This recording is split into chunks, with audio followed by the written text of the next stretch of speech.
Okay, it's going to be a review of GCW Josh Barnett's Bloodsport 11. This is actually part of the monthly subscription that you could get on Triller. I think it's $7.99. All the GCW related stuff comes with that plan. So if you want to check it out, check it out. This is from Brooklyn, the Roulette Intermedium. This was taped on July 28th, 2004. What you'll notice about this particular show is they brought in like a lot of different talent from different promotions. You know, you saw guys from WWE, TNA, and just a lot of different, talent were available for this show. You know, whether it be the Creed brothers, Mike Bailey. I mean, the list goes on and on. So it's really a cool time for what's happening on the indies now. I mean, the impression that I'm getting is, everybody knows that Cody, struggled in the beginning of WWE, and, him going on that journey to the indies really, toughened him up, made him better. So it definitely makes sense. Maybe get some of the younger talent some experience instead of them just working, house shows, and they'll be better for it down the long run. Maybe that's the thought process there. So yeah. This is definitely a pretty good Bloodsport show. I mean, it didn't blow me away. It was pretty much what I was expecting. There's nothing on this show that I would say, jump out of your way to see right away. This just featured some really, cool finishes, I thought. Some of the stuff I thought was a little bit underwhelming. I'm actually going to read some of the comments on Cage Match just to kind of make this a little bit different. But yeah, man, let's get through this thing. First match tonight, we had Heddi, Karaoui taking on Brian Johnson. This was definitely, two of the lesser known names. I think Brian Johnson was actually a Phillies fan or an Eagles fan, so he definitely got a lot of heat. This is more about just, brawling versus submission wrestling. Heddi actually wins this thing, but, for the amount of time that they got, I mean, it was pretty cool. Yeah, I would definitely say Brian Johnson got, some of the most unexpected heat, I think, on this show. Next up, we got Julius Creed taking out Matt Makowski. So Julius wins by TKO in about 5 minutes here. I got to say, the Creed brothers look good, especially Julius. I think Julius Creed, showed that he was a badass here. Just some tremendous strikes from him. I just thought he looked intense. He almost looked a little bit bored by Makowski whenever he was trying to, do any sort of strikes. So, yeah, Julius Creed looked very, very impressive there. Next up, we have Masha Slamovich taking on Jody Threat. Jody Threat, she was in really, really good shape. She's really, really toned. She's got red hair, but Masha goes over her. She hits almost like a running Shining Wizard to end this thing, but it was okay. It was pretty competitive while it lasted. I thought the women had a good showing on this show. I will say this: I didn't see Bloodsport 10 from WrestleMania weekend, but it just from watching some of the clips that they show back, that show just looked like a little bit more lively, definitely a better atmosphere. I think the atmosphere here it kind of got better as the show went on. At the beginning, it just felt like there just wasn't a lot of people there, but the venue wasn't that bad, actually. You'll also notice about this show, which was cool, it's a GCW related show. So they did show like a lot of GCW storyline stuff, which was cool. They show stuff with Effie, and they show Jinder Mahal's debut. They show him cursing in GCW, the modern day Mahara. Jinder did not wrestle on this show, but he's going to be a big part of GCW. So, yeah, I mean, it's kind of like, I think that just kind of shows you right there how, devalued, that type of wrestler is right now, like a Jinder. Like, think about it. Like, is he going to AEW? No. Is he going to TNA? No. Is he going to Ring of Honor? No. Is he going to Japan? He's going to GCW, where there's really just not a lot of talent there. I mean, give GCW credit. I like the fact that they run shows that frequently, but, my impression is that it's just still a little bit lacking in terms of the talent, department. But hey, you get the point there. Next up, we have Royce Isaacs taking on Charlie Dempsey. I think these guys are actually part of the GCW roster. I got to say, I was impressed here. I was impressed by the submission wrestling here, but the takedowns, the core strength. You just had some really, really nice gut wrench suplexes here from Charlie Dempsey. The ending with Royce Isaacs kind of twisting his hips and applying the headlock from the other arm, I thought was really, really cool. So you had a good finish there. This is definitely one of the better matches of the night. I think definitely one of the most competitive. If anything, this felt like it had the most build and the most tension and the most story. So Royce Isaacs over Charlie Dempsey. Give these guys credit. Definitely one of the most satisfying matches of the night because they got time. They got almost 10 minutes. Next up, we have Mike Bailey taking on AKIRA, not Akira Tozawa or Asa, but this is AKIRA.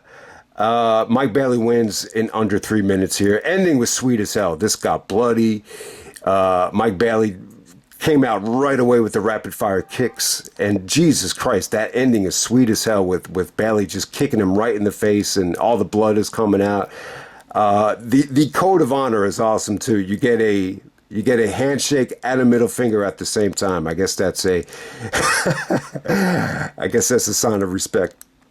That was pretty cool. I wish I should do that to somebody. I should shake their hand and then give them the finger the next time I lose a pickup game, just to see the reaction there. But yeah, Speedball Mike Bailey makes quick work of AKIRA. You know, this was probably the most memorable thing of the night. It's hard to say that it's match of the night though, because it's under 3 minutes. Next up, we have Brutus Creed taking on Tom Lawlor. I like Lawlor. I think Lawlor is really good. He's had some really good showings at Bloodsport. He came out there with, Living in America with the Apollo Creed ring attire. So I like that about the match. This was going along great. I mean, it really was. I mean, Lawlor was just giving him some really vicious knees right to the temple. But Brutus Creed goes over. Once again, I didn't think Brutus looked as impressive as Julius, but still impressive. Still a solid matchup right there. I wish it could have went a little bit longer. I wish Lawlor had just really taken some of those, strikes to the next level before this ended. But hey, man, next up we're going to move on to Homicide taking on Mike Santana. Oh yeah, so Santana's had a little bit of a resurgence. I think he feels a little bit more comfortable on the indies. I remember that great promo that he cut on Terminus, where he just kind of embraced the environment, saying that he missed it. So Homicide actually comes out wearing a T-shirt. It's actually a Biggie shirt. It's the cover of the Source magazine, where Biggie is the king of New York with the Twin Towers. A lot of rappers got upset about that shirt, or that magazine cover when it came out. I think Nas took offense to it. Also Tupac as well. I think that started a little bit of jealousy with Biggie being crowned king of New York, but you can't argue with it, man. Homicide's from Brooklyn. The New Yorkers love Biggie, so rest in peace, Biggie. I love that shirt. But hey, man, this is Homicide taking on Mike Santana. They were talking about Homicide's only. He's been wrestling for almost 30 years at this point, which is crazy because he still looks like a young man. But, MVP is actually at ringside watching this thing. I thought you had some good moments here. You get to see Homicide wrestle on the mat here. Just a lot of, good headlocks from him and front face guillotine face locks. And, it was going along good. I think it was a little slow paced. This is really not the kind of style you would have envisioned these guys wrestling in. There were actually some LAX chants. I think they both have history being in LAX at different times. I mean, there was a really nice ace crusher from Santana. Yes, some really, really stiff shots here as well. It had good moments in it, but for the most part, the ending just kind of left me underwhelmed. I think Homicide made Santana pass out. And then, Homicide just didn't want to release the hold, and he starts choking out the referee. It was a little bit weird, but I give Homicide credit. I think this was a pretty dope match, but I definitely think Santana had a little bit more in the tank. I wish we could have seen, a little bit more from him in terms of just ruthlessness and aggression, but shout out to Homicide. He was definitely treated like a legend. All right, next up we had Josh Barnett taking on Bad Dude Tito. I got to say, this probably ended up being the most disappointing match of the night. I mean, they kind of had each other just kind of tied up in a pretzel throughout most of the match. Barnett did hit, a beautiful butterfly suplex. Then the tide kind of turned. He hit him with a couple of kicks, and then he hit a spinning heel kick to knock him out. It was pretty good, but just nowhere near some of the other, really, really good showings that Barnett's had at Bloodsport. I can't say that I really got to know a lot out of Bad Dude Tito in terms of personality, in terms of, what he can do in the ring. But, the most memorable thing about this is the post-match promo. MVP comes into the ring. At first, I thought it was Conan. I was like, who is this dude in the hat? But MVP his contract is about up. They mentioned the Hurt Business. You heard a lot of rumblings about Bobby Lashley in the crowd. So, yeah, man, I think down the road, if you could do like a Bobby Lashley match or, Josh Barnett and MVP, that's definitely happening. But I'm telling you, man, if Barnett could ever get the chance to bring in Brock and do the Brock and Bobby Lashley Bloodsport match, or, Brock versus Barnett, which I think that would be awesome if they could ever do that. But we'll see what happens there. But you're definitely going to get MVP wrestling in Bloodsport. So, yeah, the MVP promo was pretty cool. Definitely worth checking out. Next up, we have Josh Woods taking on Timothy Thatcher. You guys know Josh Woods is a former ROH Pure champion. He was in AEW as part of the stable, mostly on the Rampage show, taking on Timothy Thatcher, I think the former Evolve champion. This was good. I mean, this was definitely, one of the more attractive things of the night. I thought this felt competitive. I mean, it was going along great. And then these two guys this just ended up being, just a brawl on the outside, and they couldn't get back into the ring. I mean, they both got counted out before the, they both got counted out at 10. So that's pretty much how it ended there. But you definitely saw some great stuff while this lasted. I think Woods has definitely gotten better. He was able to execute some really good suplexes. Thatcher was really stiff. What's the word that they described Thatcher here? They described him as very, very, very sleek or slender. Oh, God, I can't remember the word that they described it here. But, yeah, this was really going along great. So I just felt like he had a disappointing ending. Next up, we had Shayna Baszler taking on Miyu Yamashita. This is the match of the night.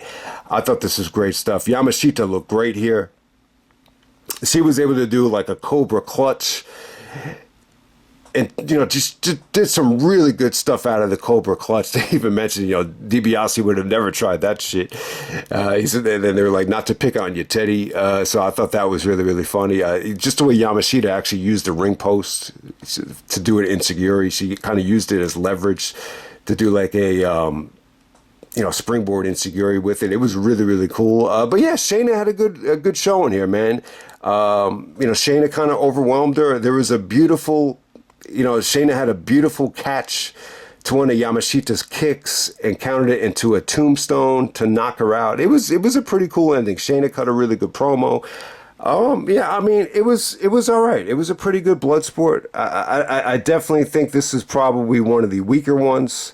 There's not that one match on this show that I could say really blew me away. I think the only thing I would say on this show is must see is that Mike Bailey AKIRA match, because it's just, 3 minutes of incredible action, even though it's a little bit short. But yeah, man, I mean, let's just look at some of the comments here. Holy shit, the GCW WWE collab started off hot. Honestly, this show is insane. All the talents from NXT, TJPW, TNA, MLW, ECT is just insane. This is just a change in pro wrestling for the better. Also, AKIRA and Speedball was the greatest 3 minutes of my life. There is plenty of nice moments throughout, such as MVP and Shayna's great promo at the end. A solid show, but I may have had a little bit more expectations for how cool the lineup was with a mixed bag of talent from all over. The show sort of peaked with me in the first half and lost some steam for me with Homicide and Santana and the count out ending in Thatcher and Woods. Yes, I think both of those matches just could have had much better endings. I really think so. And then the main event was pretty good. I can't include it on the guide, but with AKIRA and Bailey was a blast, and maybe my favorite match overall on the show. I give it a 6 to 6.5. Bloodsport 11 was a good time. I enjoyed all the matches. Nothing overstays its welcome on Bloodsport shows for the most part. I think that's one of the cool things about Bloodsport. It's like none of the matches really, drag for that much. I mean, the endings pretty much come like as soon as you're really getting into the match. So that's one of the good things about Bloodsport. Like in terms of just judging the overall shows, like there's nothing on the show that really drags for the most part. AKIRA and Speedball had a great 3-minute war. MVP's appearance was a nice surprise. And the suggestion that he might bring Bobby with him when he returns, an impressive performance from the WWE talent, particularly the Creeds who fit right in. Yeah, the Creed brothers are great, especially Julius. I thought he looked awesome in his match with Makowski. Big win for Royce Isaacs over Charlie Dempsey. He's been on most blood sports, but with a losing record. All right, a high-quality blood sport with no bad matches. Match of the night for me was Bailey versus AKIRA. Very similar to why I like Tedeka and Gresham. That Gresham match is incredible. To me, that is the match that really sold me on Bloodsport. I think that's from 2019 in Atlantic City. There's definitely going to be a Bloodsport mixtape coming, later on this month, maybe in the next couple weeks. I'm just going to focus on like the match of the nights from the Bloodsports, but I definitely would recommend that Takeda and Gresham match from Atlantic City. I think that was from Josh Barnett's first Bloodsport. Heavily striking and fast paced. This one, however, got a little bit more brutal. Other standouts for me was Isaacs versus Dempsey, Creed versus Lawlor, Woods versus Thatcher, and the main event. I'm so glad I watched this pay-per-view. I'm a huge fan of Bloodsport. Only knockout and submission for victories. Many incredible wrestlers from all over the 5 major companies. Shayna versus Mini was an absolute perfect main event. Woods and Thatcher was a draw. Santana and Homicide, the Creeps, Dempsey, Lawlor, Mike Bailey. I was really impressed with Royce Isaacs. Literally everything and everyone was the perfect 20 to represent GCW in the world of Bloodsport. Josh Barnett with a great contest with Tito.